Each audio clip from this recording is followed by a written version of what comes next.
Silav roj başê var baş hevanno çend nûçe hene di derbarê Rojavayê Kurdistanê de rewşa dawî Agirbestê de amadekariyên êrişên çeteyan nûçe me amade kirine hema ji wara pêşkêş bikim. Niha pêşî meseleya Agirbestê hûn zanin çar roj bû îro bi dawî dibe saet heştê êvarê ev mühleta ji bo Agirbestê hatibû diyarkirin lê aniha hin nûçe hene hin îdia hene dibêjin Agirbest hatiye dirêjkirin ji bo me yekî. Kan binêrin rastiya meselê çi ye? Gelo Agirbesta di navbera Qesedê û hikûmeta Şamê de ji bo mehekî hat dirêjkirin yan na ev îdia ji ku derê hatiye? Ez hema van kanalan bigirim bila dengê me temîz were we baş were we evano.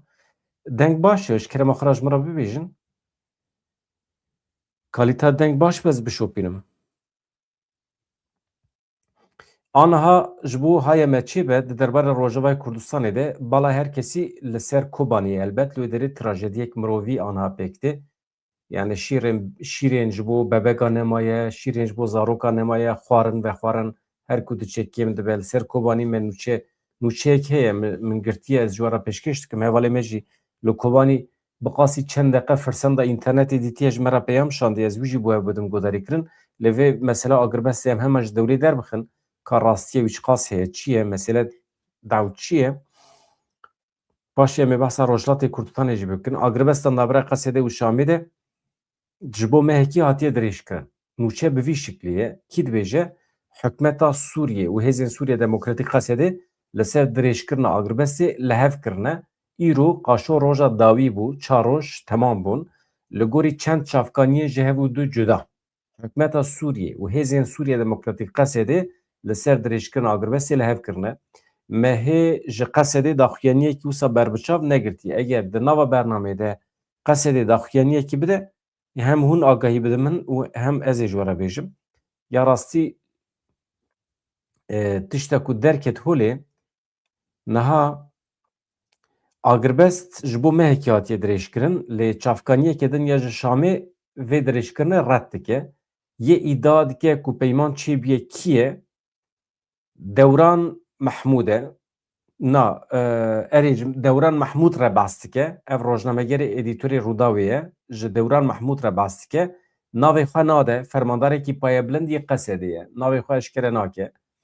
Ji hevalê me rojnameger re çi dibêje? Agirbesta di navbera me û artêşa Sûriyê de heta demekî nediyar hatiye dirêjkirin. Çavkaniyekê din jî ew jî berpirs e di rêveberiya Xweser de. Ew jî ji ajansa AFP re radgihîne. Ew çi dibêje? Dirêjkirina Agirbestê wê ji bo mehekî be. Mesela çima rayedarên Rêveberiya Xweser ê Qesedê bi aynî zimanî dibêjin Agirbest hatiye dirêjkirin ji bo mehekî. Agirbesta di navbera Qesedê û hikûmeta Şamê de ji bo çar rojan hatibû îlankirin. Li gorî wê biryarê diviya bo Agirbest îşev saet heştan de yani bîst li gorî Rojavayê Kurdistanê bi dawî bibiya. Armanca dirêjkirinê ew e ku bi hev re bigêjin rêkeftinekî, bigêjin lihevkirinekî ji bo domandina guftûgoyan jî gelekî giring e Agirbest. Xala herî mühîm a guftûgoyan li ser siberoja tevlîkirina saziyên Kurdan ya nava saziyên hikûmeta Sûriyê ye. Rewşa Kobanî, rewşa Qamişlû jî di navbera her du aliyan de tê nirxandin aniha. Yek ji çavkaniyên Sûriyê jî ji ajansa AFP ya Fransayê re gotiye dirêjkirina Agirbestê ji bo dema mehekî ye wekî maweya herî zêde tê dîtin. Binêrin ji çavkaniyên Sûriyê jî yekî ji ajansa nûçiyan ya Fransayê re gotiye Agirbest ji bo mehekî hatiye dirêjkirin. Lê belê çavkaniyekê din ya Sûriyê jî dibêje rêkeftin bi îhtîmalekî mezin ji bo mehekî tê dirêjkirin. Eşkere kir ku temamkirina pêvajoya ve guhestina girtiyên Daişî yek ji sedemên dirêjkirinê ye. Yani weke sedemê dirêjkirina Agirbestê dibêjin dibe em bikaribin van girtiyên Daişî derbasî Iraqê bikin. Plan û projeyê wanê di derbarê Iraqê de ji xwe me çend jara ji were gotibû îro jî divê bernamê de em ê ji were behs bikin. Niha çavkaniyekê Kurd ew jî dibêje heta ku em bigihêjin çareseriyekê siyasî ya her du aliyan razî bike em ê agirvestî bidomînin. Lêbelê piştî belavbûna van nûçeyan, medya fermî ya Sûriye li ser li ser devê berpirsekî Wezareta Karê Derve nexwast navê xwe eşkere bike. Got ev nûçe ne rast in. Amerîkayê dest bi pêvajoya veguhestina girtiyên Daişê kiriye li Sûriyê derbasî Iraqê dike. Niha ji bo wan mana vê agirbesta navbera Qesedê û hikûmetê de Amerîkayê meşgûl dike. Ji ber ku pir telefon diçin ji wan re ji wan tê xwestin ku ew meseleya li Raqayê mesela çareserkirin şervanên Kurd li derdora zîndana Raqayê li wê derê li ser erka xwe bûn, mesela korîdor hate vekirin.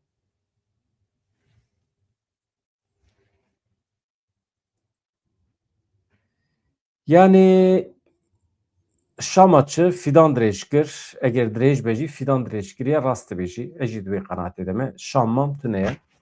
Ev pêvajo bi temamî di kontrola dewleta Tirkiyeyê de ye. Niha dewleta ku li hember rojava şer bi rêva dibe û çeteyên xwe ber dide û bendê wan sis dike, dewleta Tirkiye tespîta te rast e mamoste, rast dibe jî azad. Azda.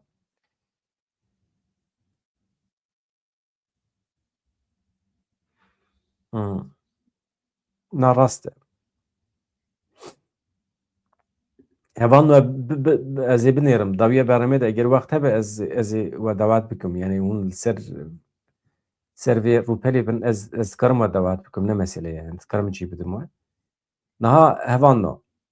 Ez çend nûçe ji we re bêjim. Niha li gorî Sentkumê hêjmara wan girtiyên Daişî ku derbasî Iraqê têne kirin ya jî hatine kirin derdora 7,000 ye. Heta amedekirina vê bültenê jî aniha Sûriye di derbarê dirêjkirina agirbestê de tu daxuyaniyekî fermî nedaye, bixwasî ku ez zanim Qesedê jî nedaye. Hevan û eger Qesedê daxuyanî de hûn dikarin ji me re bêjin. Ji xwe mihîm e. Yani ez ê bi we re parve bikim. Baş e. Di derbarê agirbestê de ev e. Niha mesela Kobanî hevan no.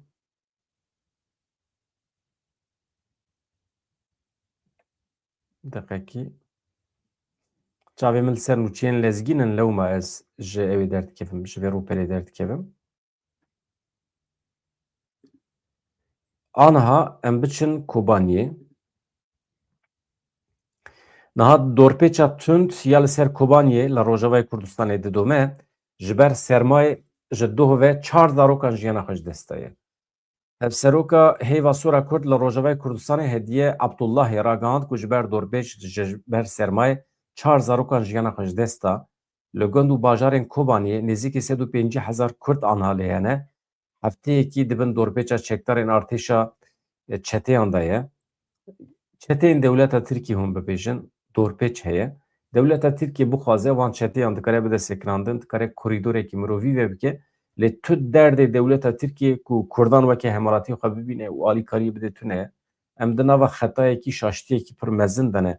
Di zemanê xwe de me ji Kurda me ji Tirkiye xwestiye ku xwedî li Kurdê Rojava derbikeve me li meclîsê hate axaftin. Mesela hin Tirkên demokrat hene radibin dibêjin ez bar dikim Özgür Özel bû. Dibêje ji bo milletê Tirk, Türkmen çi ne? Ji bo milletê Kurdê me ê Tirkiye jî Rojava wisa ye.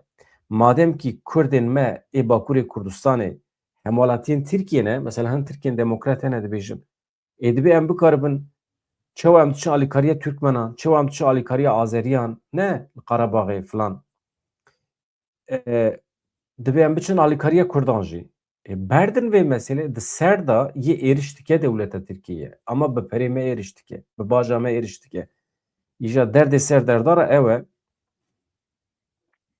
Ez hema vê bidomînim hevanna. Niha ji ber şert û mercên girangên zivistanê ji ber dorpêçê jiyana xelkê heqeten di me tirsî de ye. Mirov dibîne ku ji bilî Kurdan li cîhanê tu hewldanekî wisa taybetî, tu xebat, tu liv û tevgerekî tune, tu hêviyekî ji tune. Yani ancak aniha hêviya di destê me de maye milletê Kurd bi xwe alîkarî dahev. Ne dahev? Yani anha ji tu devleteke rojata navîn jî alîkarî tune. Mesela ew qasa welat hene, welatên Ereb jî hene. Yani kesekî behs nake, kesek pêşî li van çeteyan jî nagre. Di dawiyê de em gihîştin wê qenaetê, em gihîştin wê encamê ku milletê me Kurd îdeolojiyê wî çi dibe bila bibe binêrin. Dîndarê Kurd, komünîstê Kurd, berdoş û serxweşê Kurd, liberalê Kurd, netewperestên Kurd ku ew qas ew sûcbar kirin. Ana hemî bûne yek ji bo Rojavayê Kurdistanê. Vê derê de dawiyê de azadiya Kurdan di destê Kurdan bixwe de ye. Fikrê wan, siyaseta wan, îdeolojiya wan, dîn û ola wan çi dibe bila bibe. Êzidî dibe, Elewî dibe, Sünnî dibe, Hristiyan dibe, binêrin Asûrî Sûryanî ji perçekî ji me ne êdî. Ew jî mîna me difikirin, ew jî di tirs û panîkê de ne. Ev çete tiştî ku anîne serê me Kurdan tînin serê wan jî. Ermeniyên me ê li Bakurê Kurdistanê di rewşa me de ne. Yani hemî milletên ne Müslüman anha di nava panîkê de li bendê ka çi felaket kare were serî wan. Ancak bu an re me dikare biratiya xwe pêş bixe. Bu an re me dikare hewû bigire. Tabii ki hêza wan terê nake. Lê manevî li keleka me ne. Lê Erebên Müslüman, milletê Müslüman, Tirkên Müslüman hevan ne bi me re ne. Yek dewletekî Ereb piştgirî nedaye me. Aha gava din alimekî olî heye ê li Iraqê piştgirî daye dawa Kurd dibêje divê em xwedî li Kurdan derkevin. Mesela vaya tamam vaya ciyê pesendayî ne bila hebe. Lê divê em bizanibin êdî ji ber meseleyên îdeolojîk tu kesekî nikare firqî bixe navbera milletê Kurd. Milletê Kurd yek vücud e, yek denge. Sibê du sibê Daeş ev Daişa ku ana Amerîka amade dike ji bo avakirina dewletekî Sünnî li Rojhata Navîn ew ê êrişê ser Başûrê Kurdistanê jî bikin. Ha, hûn ê bêjin çima? Hevan derdê dewleta Sünnî ya Ereb tune êrişê Kurdan bike. Tamam. Lê dewleta Tirk ji bo piştgirî bide vê dewleta Sünnî ku ava dibe şertê wan ê yekem ew e ku pergala Kurdan ji holê were rakirin. Ha Başûr ha Rojava feq nake. Dewleta Tirkî bi vê armancê ketiye nava meselê. Bi vê armancê piştgirî dide Amerîkayê. Bi vê armancê çavê xwe ji İsraîlê re digire dewleta Tirkî. Ji bo çi?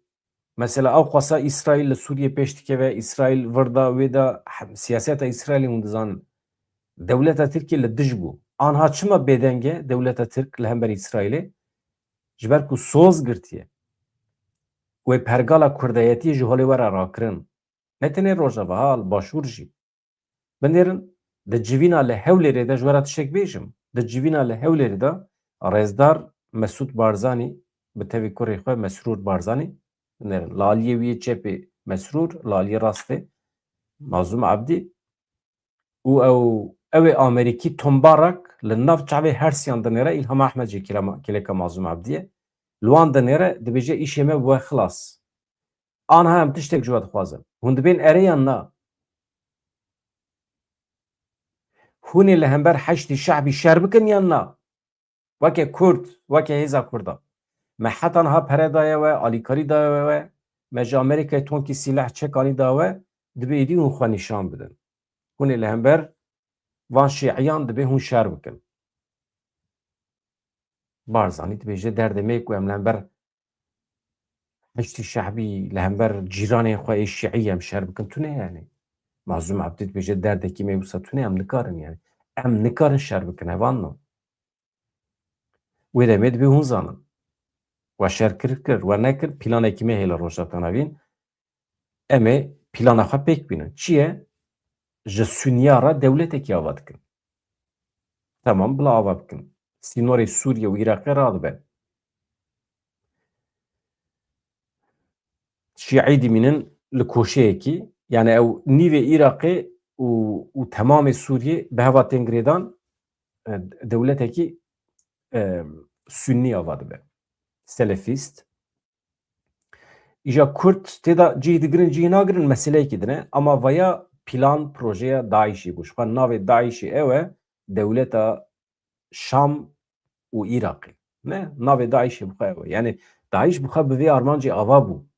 Ê di dawiyê de siyaseta Amerîkayê wisa ye. Anha ji wan re wisa lêtê derdora Îranê teng dikin, Îranê dixwazin hilweşînin. Niha ji bo me Kurdan hevanna em her çend bixwazin Îran were hilweşandin jî, em her çend bixwazin pergala despot ya li Rojheta Navîn bi temamî hilweşê jî, em nikarin aniha hele hazir li ser emrê li ser talîmatê Amerîkayê heştî şehbiye bigirin hemberî xwe, em li hember wan şer bikin. Yani em vê nikarin. Çi dibe bila bibe em nikarin. Yani soza Kurdistanê bidin me jî em nikarin aniha li hember cîranê xwe Şiî em rabin şer bikin. Yani çima? Derdê me dewlet e. Dewleta Îranê ji bo me armanc e. Dewleta Îranê yek jî baweriya me çima bi Amerîkayê were? Ya tiştekî wisa tune ye. Yani em mecbûrin li gorî siyaseta xwe rêve biçin. Hevano aniha li Kobanî êdî em çi dikin nizanim. Ev agirbest eger mehekî were dirêjkirin, gelo em ê karibin ji nav meselê derbikevin. Niha gaz, elektrîk tune, sotemenî tune ye. Hemî qut bûne, înternet jî tune ye. Hevalê min ji min re şandiye ku ez binêrim. Deng şand gavadin. Yani doktor zarezara wan li Kobanî ya derman tune ya. İnsan bifikirin diyabet heye li cem hin insana. Yani şekir mecbur gerek rojê hebekî bixwin. Heb tune xilas. Ew mirovê diyabet dimre. Dimre heval dimre ha.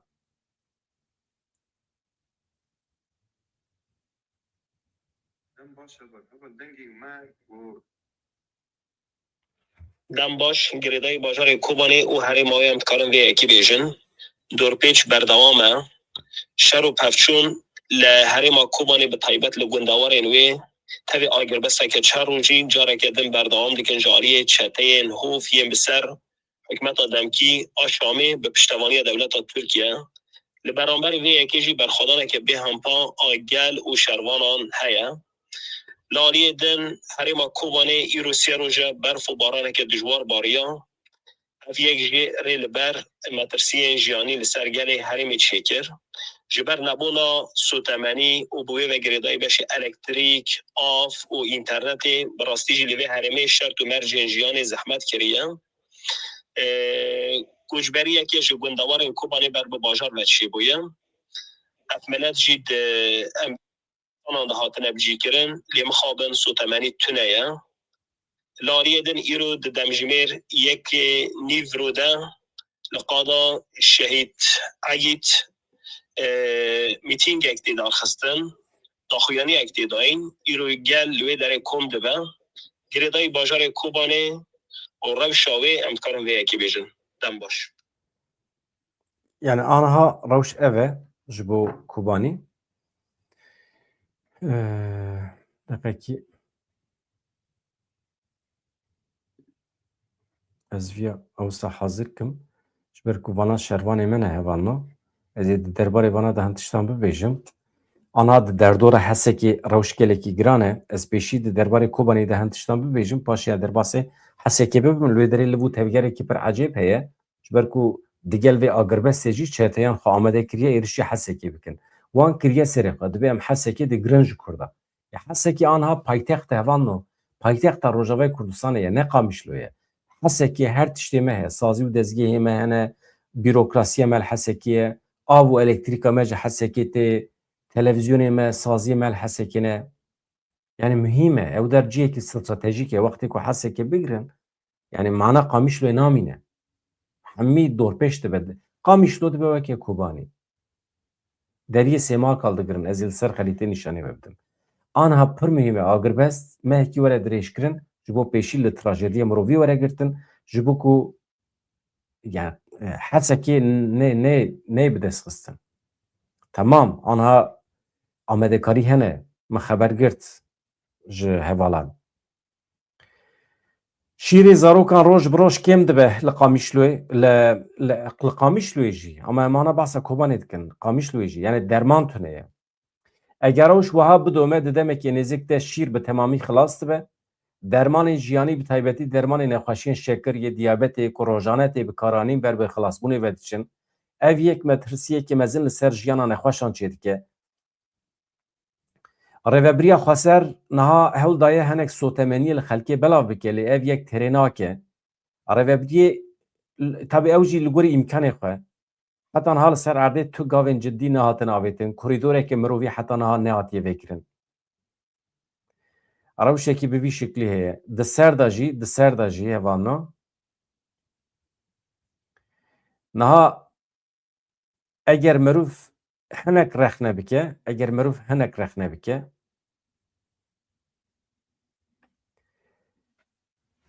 normal rêveberên hereman hevano rewşa şer pêşta dibînin. Ne? Merov dibîne way êrişekî tê ser herema me. Merov divê texmîn bike sibê du sibê êriş were ser Kobanî û pêşî lê were girtin merov çi wat kare tev bigire. Mesela ew qas tünel hatin çêkirin. Çima li Kobanî ew qasa zexîre nehat komkirin. Ji bo şer amadekarî nehat kirin. 150-200 însan wê çewa bijîn. Hejmara nüfusa Kobanî biye 2 qat 3 qat ji ber koçberiya ji gundan. Ji reqay jî însan hatin wê derê. Yani pêşta normal amadekarî tê kirin. Tedbîr têne girtin. Normal rêveberiya Xweser dibin tehdîta şer da ye. Kesî texmîn nedikir ku sibê du sibê Tirkiye êrişê Kobanî bike. Ji başûr ve çeteyên xwe bixe nava hereketê yan jî ji balafirayê êriş bike. Ya tedbîr diviya bu bahata girtin ama nehatiye girtin. Ez nizanim yani 14 sal li wê derê stratejiya şer nexistine pratîkê. Yani ez bixwe min tu tiştekî ji vî şerê dawî ê Rojavayê Kurdistanê fehm nekir. Min tu tiştekî fehm nekir. Me ew qas vê derê nûçe çêkir, me got Amerîkî çek û sîlah şandine, parastina hewayî, nizanim çi, xwarin ve xwarin. Mesela çima xwarin nehatiye stokkirin ya. Ya merov diçe ji başûr, ji wêr da wê da bi balafirê çi dibe nizanim. Lê merov pêşta stok tijî dike. Ew berhemê ku tarîxa wan derbas nabin mesela konserve. Merov tijî dike ama nekirine. Ya millet birçî yani. Millet birçî an al Kobanî. Çi dibe nizanim. Me hemî xwe girê daye Amerîkayê. Mane berbextê Amerîkayê. Eger korîdor vekirin kirin ve nekirin em li wê derê hemî birçîya dimirin. Yani merov mecbur dimîne ya tu bibêjî îrada me xurt e. İrada te li hember birçîbûnê çawa xurt e yani. Tu av ve nexwî sê roja da dimirî yani. İrada te xurt be çi xurt nebe çi yani. Sê roja da tu av ve nexwî çûyî. Veya milletê veya zarokê millet îsyan dike, millet rexne dike. Millet dibêje hûn me birêvat bin arkadaş.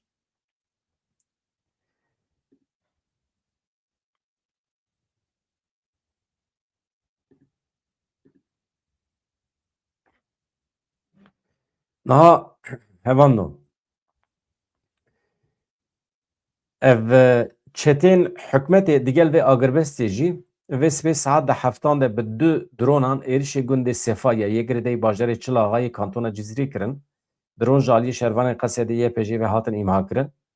Girsên Qamişlo û Amûdê jî her wiha yê dirbesiyê gihîştin Hesekê. Niha konvoy bi komên din ên ji Amûdê û dirbesiyê yek bi yek bi hev re ber bi Hesekê ve diçin. Ka em binêrin çi yê veya? Em pêşî li dîmena sêr bikin. Şervanê YPG di çeperê xwe de ne tekoşîna rûmetê dikin, sengerê xwe çê dikin, ser rêka Hesekê Reqayê heva niha li vir mevziyê xwe çê dikin. Em niha ser rêka Hesekê Reqanê. Hûn dibînin şervanên azadiyê çeperê xwe saxlam dikin.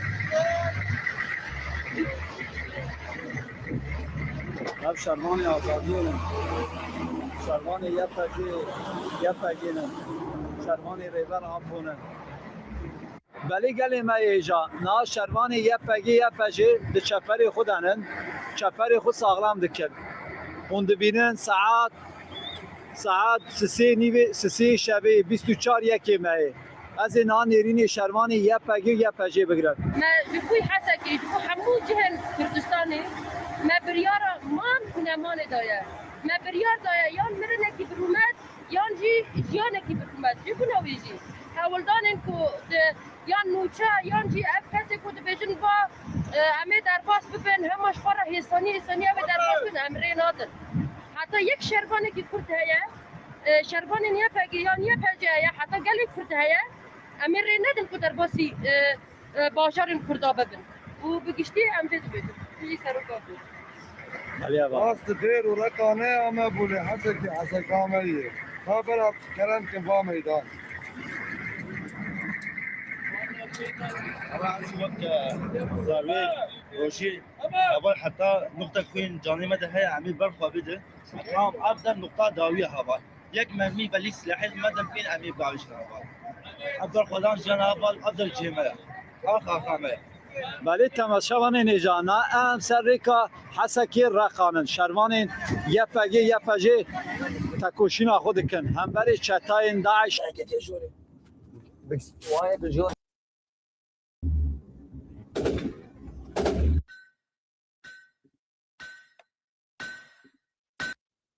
Bi vî şeklî hevalno niha erê tamam.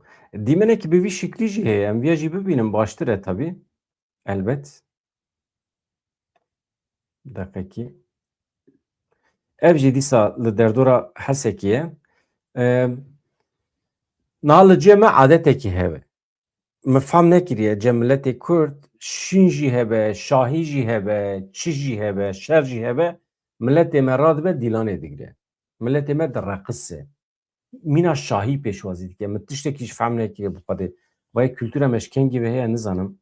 Ya tamam. Yani bê şîrove hûn lê godar kirin.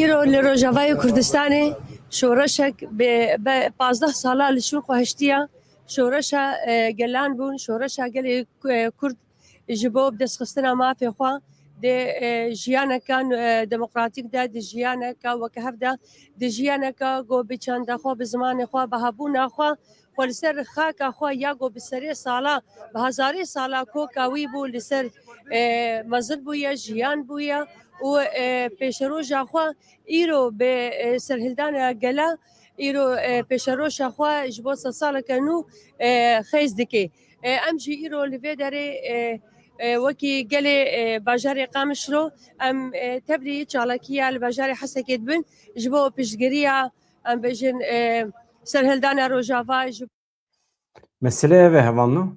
Ev jî cî bidin ve dayika me jî. كردا دكن امي ولاتي خورزگار بكن سركانيه بقرا حتى كوباني حتى قامش حتى ديريكي ولاتي كردا ويش كردا ربمينه قد بس كبراكس نفكر كاربه دوزا ما بشكينه براكس نك برحمكس فيم بكي كس نكاره شعبي كردا بشكينه دلو بكوينا خورتك كرد بحزار زلاميه كزيك جوليه كجا كرد بحزار جنيدن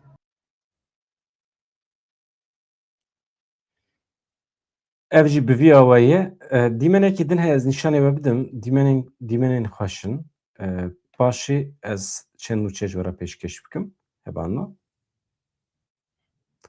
Vana ji qada şerin ez bawer dikim gava din ez bi şervanekî li Hesekê re axivîm ew jî hevalê min e beriya niha ne şervan bû lê piştî ku vê êrişê dest pê kir aniha şervan e ji min re dibêje li derdora Hesekê êrişên pir ciddî hatine amadekirin ji aliyê çeteyan ve lê aliyê Kurdan jî haziriyê xwe kirine bi tu şiklekî niyeta Kurdan ku Hesekê teslîm bikin û radest bikin tune ye. ناوی من چیا خمگینه ام تل بارودنه اول وکن دزانن ام هیرو چنبر شهر دانه ام سلاوی خال حمی اول خود کن لملات خود کن ام دسپیک سلاوی خال سرکتی دکن ام سوز ددن ملات خا گل خا ولات خا می رزگار بکن حیا نختا خوند جانه ما دای می بر خا بدن اف شارك دجمن دکه و ام زان تجاری نرست ملات ما کوچور دکه جبو ویا کشی ام سوز ددن سرکتی و حمی ملات خا و حمی اول خا امی رزگار بکن و امی بسر برندی و انبتا کشینک مازن امی بر خا بدن یان مرنک برومت یا جیانک آزاد dervayı ve tişnine. Em باشه ev jî bi vî şeklî hevanna yani derdora hesekê dibe liv û tevger heye bi qasî sed wesayetên eskerî çeteyan amade kiriye aniha ketine ser rêya hesekê tabî berxwedanekî pir ciddî jî heye ji aliyê Kurdan ve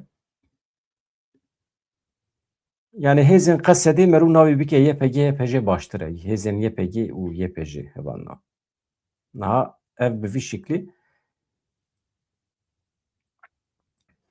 li bajarên Qamişlo me ji we re behs kir Amûdê Dirbesiyê ji deverên cuda di saetên serê sibê de bi sedan kes ne tenê şervan jî miletê sivîl jî ji bo ku tevlî berxwedana hesekê bibin bi karwanekî mezin ê wesayîtan derketin rê karwanê gel li çerxereya Kevokê li taxa Tilhecê ji aliyê bi sedan şenî hesekê ve hatin pêşwazîkirin di pêşwazîkirinê de duruşmê hatin avêtin bijî berxwedana Rojava erê pir mühîm e niha Hakan Fidan axivî doh di televizyona NTV'de hevanna televizyona Tirka da axivî ê ku vî şerê bi rêva dibe ew e yani êdî jap nake vir de wê de merov bigerîne ez hema bînim ser ekranê nivîsawî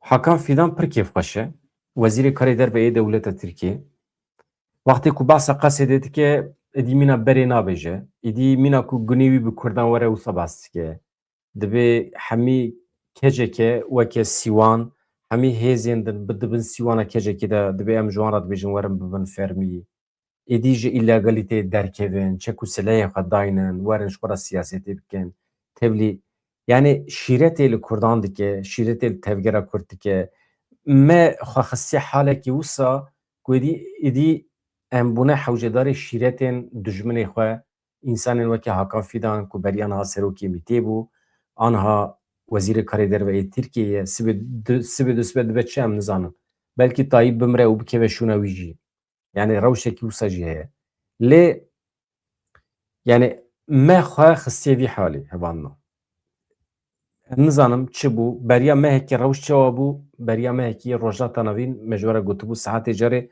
siyaset diguhere êdî aniha em li benda mucîzekî ne ku mucîzeyekî were hêzên me ê Kurda bikevin nava liv û tevgerê bikar bi van heremên xwe yên wendakirî ji nû ve bi dest bixin rêveberiya xweser saz bikin û ber bê serxwebûna Kurdistanê ve biçin yani êdî ji vê saetê şûn ve jiyana bi Tirkan re hevanna çima zehmet e hûn zanin çima zehmet e yani divê em nekevin nava hin şaştiyan jiyana bi Ereban re Erebê bisilman û Tirkên bisilman jiyana bi wan re çima zehmet e mesela hûn zanin aniha ev modayekî derketiye ji ber hûnandina biskê guliyê jina ne yani di medya civakî de çiqas hunermend mirovê naskirî hene jinên Kurd derketin ji xwe re guliyê xwe hûnan bi kîjan armancî bi armanca ku nîşan bidin ku ew piştgirî didin doza Rojavayê Kurdistanê ji ber wê jêkirina guliyê şervana me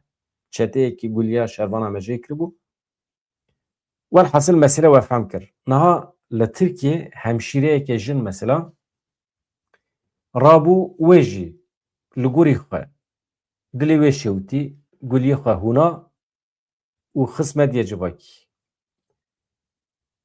ji aliyê Tirkan ve aniha operasyoneke lînçî hatiye destpêkirin Tirkên İstenbolê Tirkên İzmirê Tirkên Tirkiye dibêjin em biçin wê jina wêrek bibînin û em lînç bikin çawa dikare di xestexanekî me de bixebite çawa dikare xweşperê me xwedî bike çawa dikare guliyê xwe bihûne çawa dikare piştgirî bide Rojava em nizanin jinik Kurdê jî Tirkiye jî mesela aniha însanê ku baweyekî vekirî piştgirî bidin doza Rojava eger memûr be ji kartê avêtin eger di asteyekê bilind ya rêveberiya Tirkiyeyê be tê îxraçkirin ya jî tê hebskirin veya çi nîşanê me dide em nikarin bi hev re bijîn bi vê mantalîtê re nemimkün e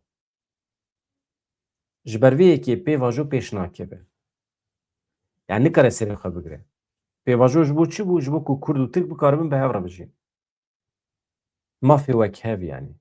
Ama hûn jî zanin nabe. Em nikarin zorê li xelkê bikin. Ji bo çi ye ancak tek rêyekê li pêşiya me ye em xwe bikin problem dayînin ser masî û em serxwebûna xwe bixwazin. Ji bilî vê çare tune ye.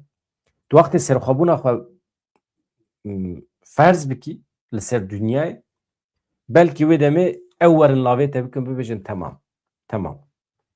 Mafê me çi be bila ê jî ew be em di nava dewletekî de bijîn. Belkî ew werin lavê me bikin ama bi vî şiklî qet lavê me nakin. Yani ji gotinê Hakan Fidan xuya ye lavê me nakin. Ne mümkün e. Yani derdê wanê ku dî lavê me bikin tune. Beriyan ha ji ber hebûna Qesedê, ji ber îtibara bilind ya şervanên Kurdan bi şiklekî serê me bilind bû di dunyayê da.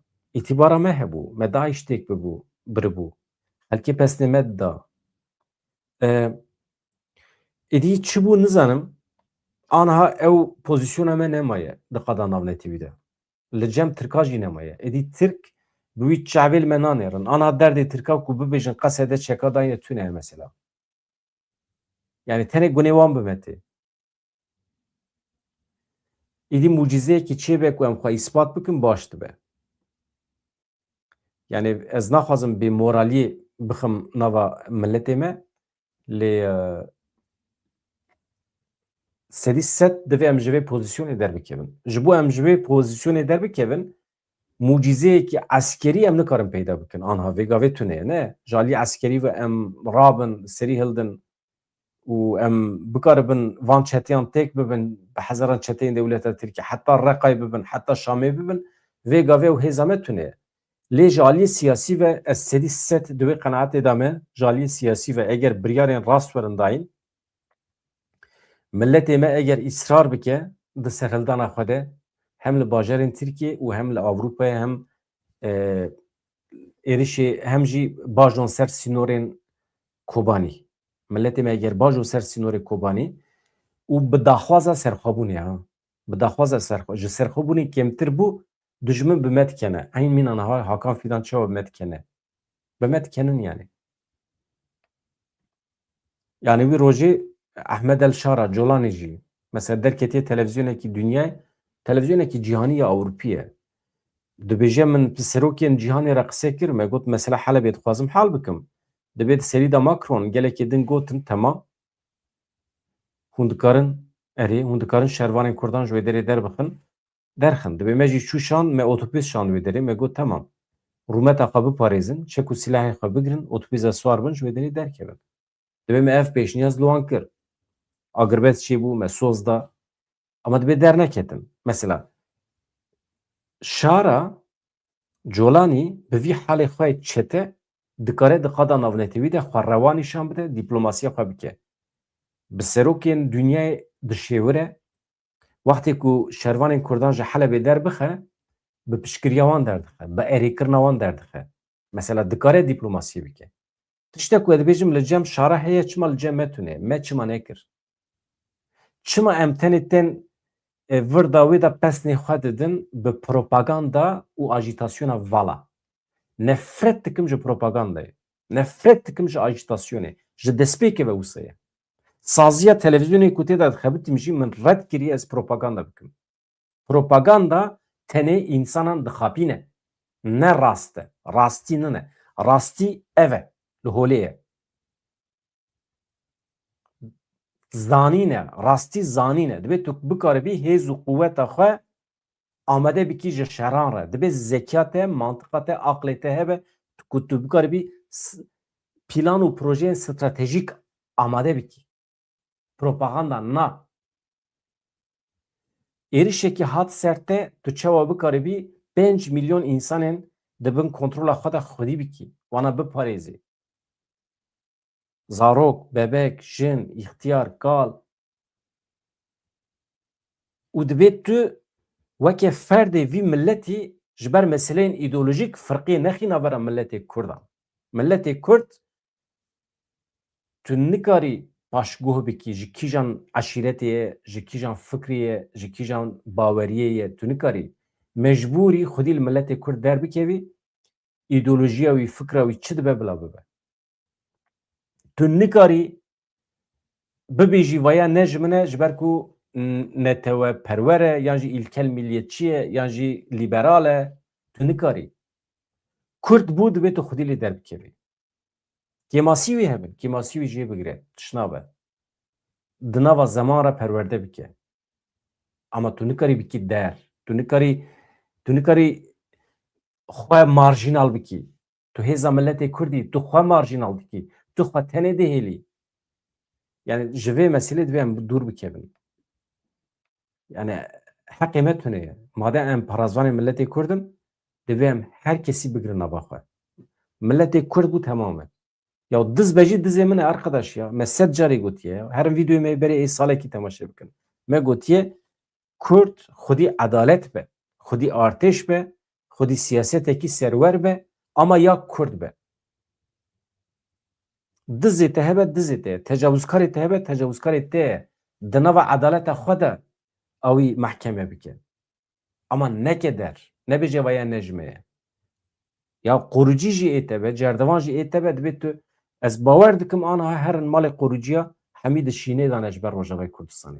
Ji ber ku Kurdin dilê wan jî dişewite. Her Kurd dilê wî dişewite. Ama herin Tirkî ew însanên xwedî aynı îdeolojiya me sosyalîst nexemawan e jî. Qet nexemawan e. Tirkin ama alîgirên wan çetiyan e. Alîgirên çeteyên radîkal ê îslamîstin. Welew ku dijî ew wan be jî. İdeolojiya wan be jî. Qet nexemawan e. Wezîrê Karê Derve Tirkiye Hakan Fîdan ra gihand ku niha mijara veguhestina girtiyên Daişê ji Sûriyê ber bi Îraqê ve di Rojavê de ye. Ji ber vê yekê dibe ku pêwîst bike agirbesta heyê hinekî din were dirêjkirin. Hakan Fîdan tevlî weşana NTV bû televizyona Tirkiye bersiv daye pirsên di derbarê Rojavayê Kurdistanê de. Fîdan bal dikişîne ser agirbesta çar rojî ya di navbera Qesedê û hikûmeta Şamê de dibêje di vê pêvajoyê de gelek bûyer hene. Niha mijara ve guhestina girtiyên Daişê di rojeva yekem de ye. Di rewşekê wiha de dibe ku pêwîst bike agirbest hinekî din were dirêjkirin. Wekî din trafîkeke dîplomasî heye di qada navnetewî de ji bo Sûriye, Îraqê. Dibe em jî wekî Tirkiye di nav dane. Em qet naxwazin pevçûn çê bibin. Ez hêvî dikim pêvajoyekê êrînî ya aştiyê dest pê bike.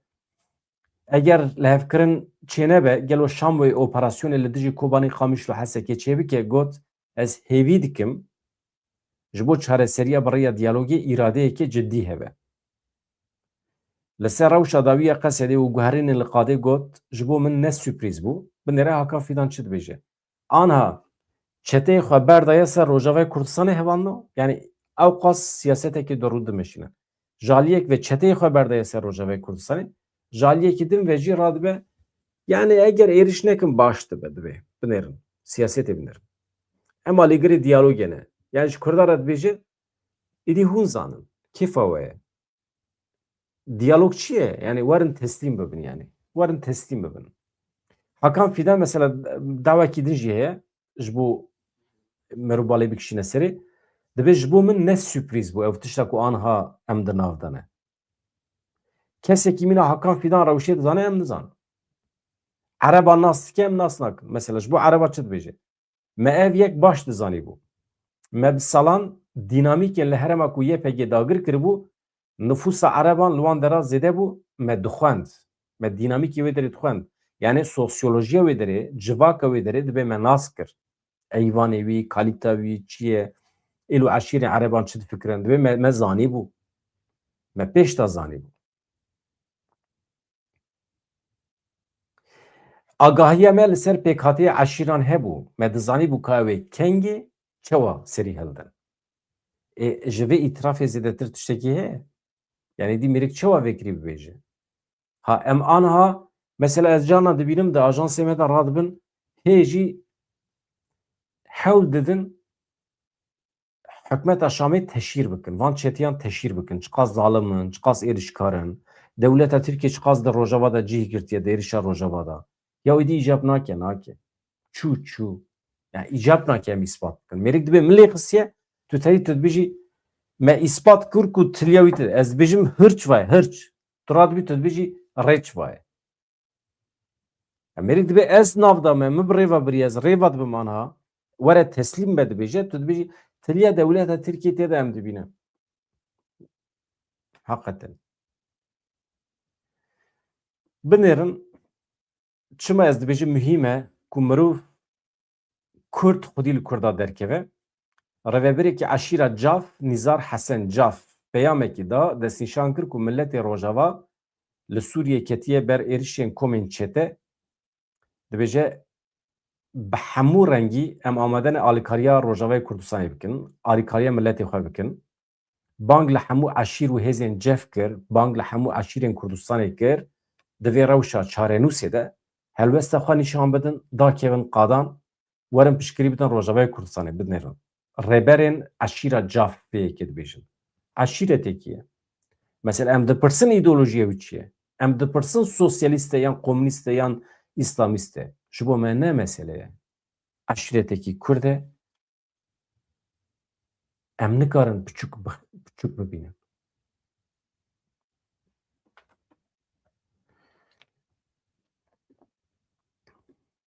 Girêdayekî em neşopiyê xwe ye.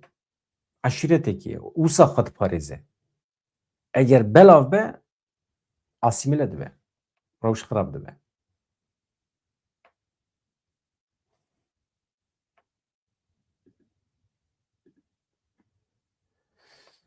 Hevanno li İranê di protestoyan da zêdeyî 5,000 kes hatin kuştin. Ajansa Mafê Mirovan herena ragihand ku di protestoyên li İranê Rojhilatê Kurdistanê de herî kêm heta niha 5,337 kes hatine kuştin. Tabî vaya daxuyaniyê fermîne dervayê fermiyetê belkî hêjmara kuştiyan pir zêde be jî em nizanin. Li gorî rapora dawî ya herana di nava 28 rojên dawiyê de li İranê Rojhilatê Kurdistanê herî kêm 5,337 kes mirine. Ji kesên jiyana xwe ji dest dane 54 ciwan zarokin, 4,830 kes jî sivîlin. Li gorî raporê di dema xwepêşandanên şermezarkirinê de herî kêm 7400 kes bi giranî birîndar bûn. 375 ciwan zarokin êdî jî hemî hatine girtin.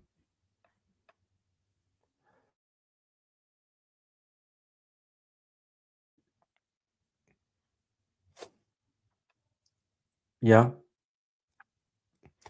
li Seranserê welêt 394 bajarên cuda li 31 vilayetên Rojavayê Kurdistanê û İranê 606 xwepêşandanên şermezarkirinê hatin li darxistin.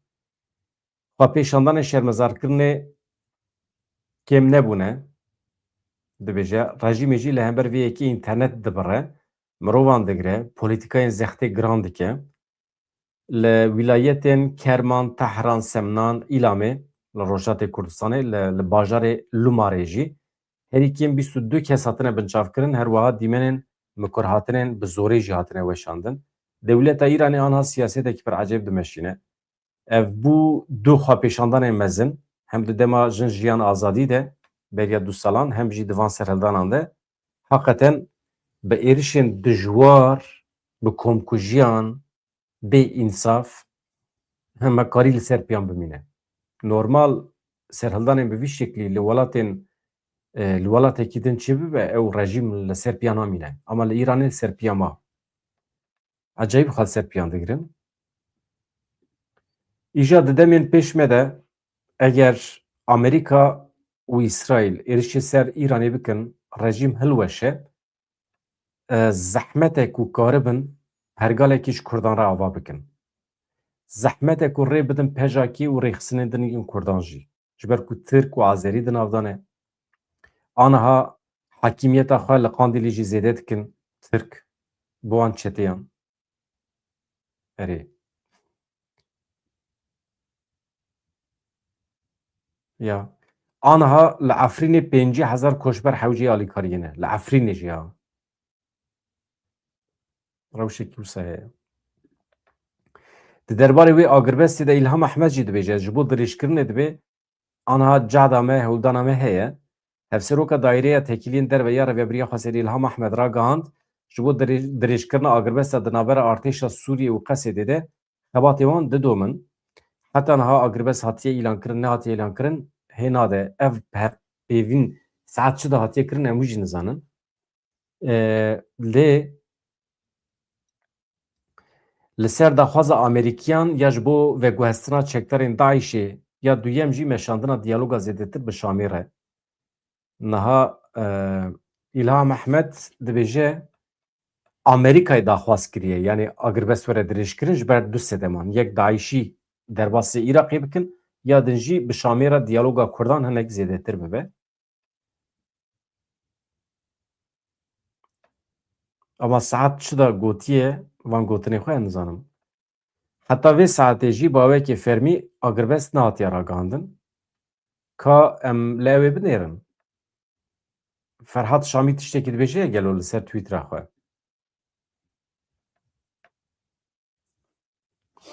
Mesela hêva sora Kurd dibêje li Kobanî zarokekî din jî jiyana xwe ji dest da. Vê sibê me gotibû 4 zarok ji ber sermayê jiyana xwe ji dest dane. Aniha xeber hat dibêje zarokekî din jî ji ber sermayê ji ber nebûna derman û îlaç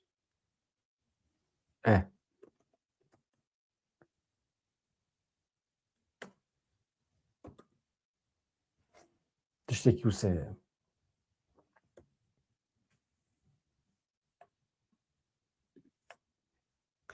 Kaz binêrim agiribes hat îlan kirin, ne hat îlan kirin hevan no. Na. Ez li rûpela Ferhat Şamî binêrim ya Qesedê. Di wê derê de eger were îlan kirin dibêjin ji xwe. Nivîsandina navê Ferhat Şamî ji ber ku hinekî ew e.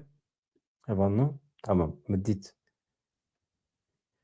Di rûpela Ferhat Şamî de heta vê deqê tiştekî ez nabînim. Tenê erê.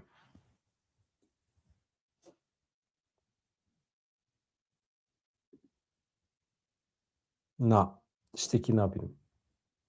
Êdî ma ser saetên pêşiya me hevan no. Ez dikarim ji we re spas bikim. Hûn her hebin, mala wê ava. İsmail Koca Ağa mala te ava tu bûyî endam. Eger hûn jî bibin abone bibin emdan kêfxweş dibim. Yani rojên pêşiya me rojên zehmetin. Divê em jî xwe amade bikin em tiştên balkêş ji milletê xwe re bêjin. Tiştê ku fayda milletê me tê de heye. Tiştê ku serxwebûna azadiya milletê me tê de heye.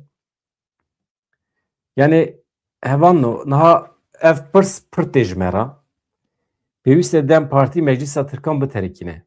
Niha evaya helbestekî ciddî ye. Eger Dem Partî ji Meclîsa Tirkiye derkeve, diyaloga me û dewleta Tirkiye qet namîne. Wê demê îmkana ku merûv bikeve diyalogên tune ye, ew jî tên davêjin ser mesela tu vegerî tu dişî ku derê çi Amedê. Amedê çi dikî meclîsa va dikî. Tu dibêjî meclîsekî alternatîf ya Kurdan. Baş e? Meclîsa Kurdan ava dikî. Wê demê dewleta Tirkiye davêje ser meclîsa te jî hemî ferdên meclîsê jî bi terorîzmê sûcbar dike. Ana hevalê min ê Kobanî min re ketiye tekîlî hevalino ez ji ber ku deng naçe ez hema jê bipirsim ka rewşa dawî çi ye. Eger bikar be tevlî bibe süper dibe.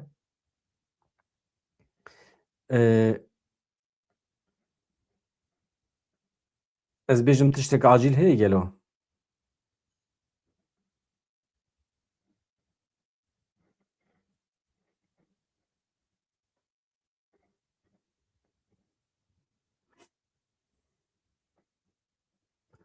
Tamam. İnternet hema qutbû. Yani min du gotinan jê re nivîsand hema qutbû çû. Tamam. Yani aniha banga wî tenê ji ber ew ye. Tiştî ku ji min re dinivîsîne dibe acîlen bila korîdorekî mirovî ve însanên me bikaribin bibin xwedî xwarin, vexwarin, av û elektrîk. Mesela rewşa li Herêmê dibe pir perîşan e. Hûn nizanin. Yani aniha hela hazir 5 zarok ji birçîna perîşan bûne. Mesela ha dinivîsîne ji min re. Çunkî dengî wî nayê. Dengî wî nayê înternet zayîf e. Yani bir millet perişan e. Mazot tune. Mazot vakti tune be ve sermaye de tu çi dikî? Tu çi dikî? Ya hevan anha ne wexta wî ye ku em ji meclisê derkevin. Mesele ne ye we? Tu meclisê derkevî çaren ne? Yani ez bu kadar ne taraftarım ji meclisê derkevî? Ez taraftarım ku dewleta Tirkiye hilweşe Kurd serxwebûna xwe îlan bikin. Ama anha bi helwesta ku tu nîşanê dewleta Tirkiye bidî û ya terê nake. Ya çareseriyekî daimî demdirêj lazim e. Dibe Kurd tekiliya xwe bi temamî bi dewletê de bibirin, temamî bibirin, protesto bikin. Tu heta Kurda hazir nekî Dem Partî partiyekê bi tena serê xwe wê çawa bike? Yani bi tena serê xwe terê nake. Hevan anha dibêje mazot nema. Market vala bûne. Market vala bûne. Ya dibinê erdê da ya li Ewropayê. Ewropa biya xwedî tecrübeya şer ne.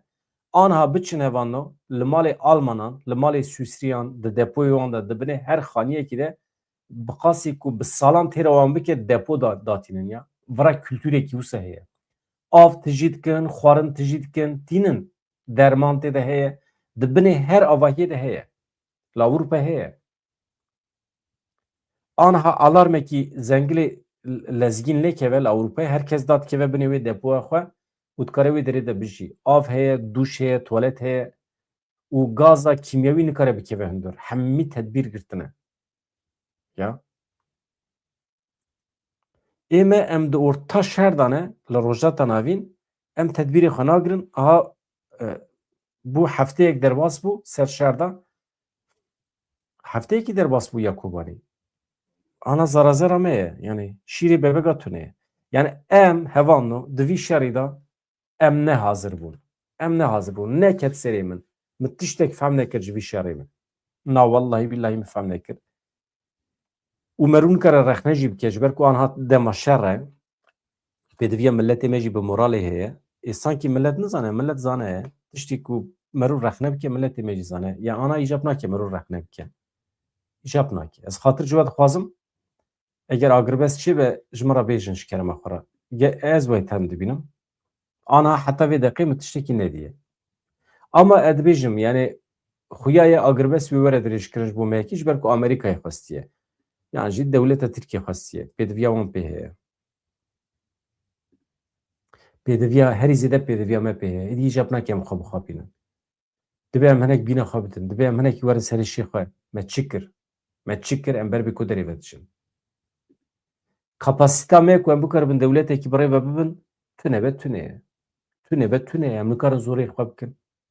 Em wekî millet kapasîta me tune ye. Em tenê dewletê xelkê dikarin bi rê ve bibin.